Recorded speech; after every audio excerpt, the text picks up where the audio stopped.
थे, चोटी क्यों काटी आपने? यहाँ ये सवाल है कि अपनी जो वास्तविक जाति है उसको छिपाया गया, धोखा दिया गया, इसलिए यहाँ उसी अनुसार का व्यवहार हुआ है। तो ऐसी परिस्थिति में सब जाति को सुनाने का जो अधिकार है वो केवल ब्राह्मण को है। जो यही समस्या है कि लोग जाति की आड़ में अपने कुकृत्यों को छिपाने की कोशिश करते हैं। आप अगर यादव हैं, आप अगर जाटव हैं, तो इसमें क्या खराबी है? आप क्यों अपनी जाति को छिपा रहे हैं? आप क्यों ब्राह्मण बन करके लोगों के सामने जा रहे हैं? और फिर आपका इतना दुस्साहस कि ब्राह्मणों के बीच में ही ब्राह्मण बन के पहुँच गए, तो स्वाभाविक है, पोल खुलनी थी, वो खुल गई। तो एक तो पक्ष ये है, और दूसरा पक्ष ये है कि अगर कोई व्यक्ति आपको ठगने के लिए अपने आप को जो नहीं है वो निरूपित करते हुए आ गया है, तो आपको मारपीट क्यों करनी चाहिए?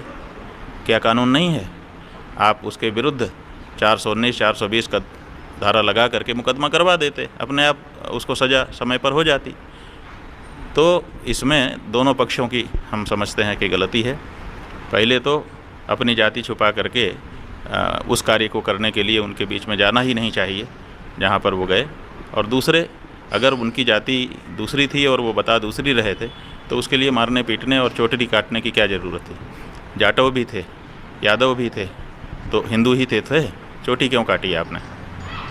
लेकिन गुरुजी, सवाल ये होता है कि क्या कोई गैर ब्राह्मण कथा वाचन नहीं कर सकता है? कर सकता है, कौन नहीं कर सकता है? यहाँ ये सवाल है कि अपनी जो वास्तविक जाति है उसको छिपाया गया, धोखा दिया गया, इसलिए यहाँ उसी अनुसार का व्यवहार हुआ है।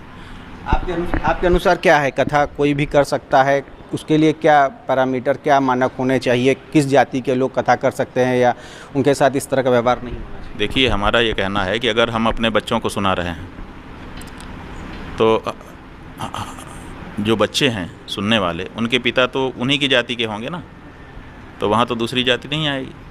लेकिन जब हम सार्वजनिक रूप से सब जातियों को सुनाने के लिए आते हैं कि हम सब जाति को सुनाएंगे, तो सब जाति को सुनाने के लिए सब अर्ह नहीं हैं, शास्त्र की मर्यादा है। तो ऐसी परिस्थिति में सब जाति को सुनाने का जो अधिकार है वो केवल ब्राह्मण को है, ताकि उसमें ब्राह्मण भी बैठ सके और दूसरे भी बैठ सकें। और अपनी अपनी जाति को कोई भी सुनाता है, उसमें कोई बाधा भी नहीं।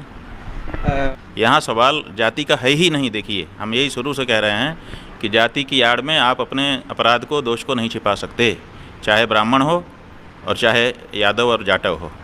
यादव जाटव धोखाधड़ी कर रहे थे, अपनी जाति छुपा करके ब्राह्मण बन करके वहाँ कथा सुनाने के लिए गए थे, और जो ब्राह्मण थे उन्होंने कानून को अपने हाथ में लिया। इसीलिए हम कह रहे हैं कि दोनों अपनी अपनी जगह पर दोषी हैं।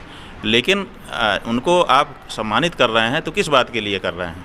वो जो धोखाधड़ी कर रहे थे उसके लिए? अगर उसके लिए आप सम्मानित कर रहे हैं तो फिर आपको कानून बदलने के लिए, जो 419, 420 की धाराएं हैं हमारे यहाँ, उनको बदलने के लिए आपको आगे आना चाहिए कि भाई इनको बदल दिया जाएगा।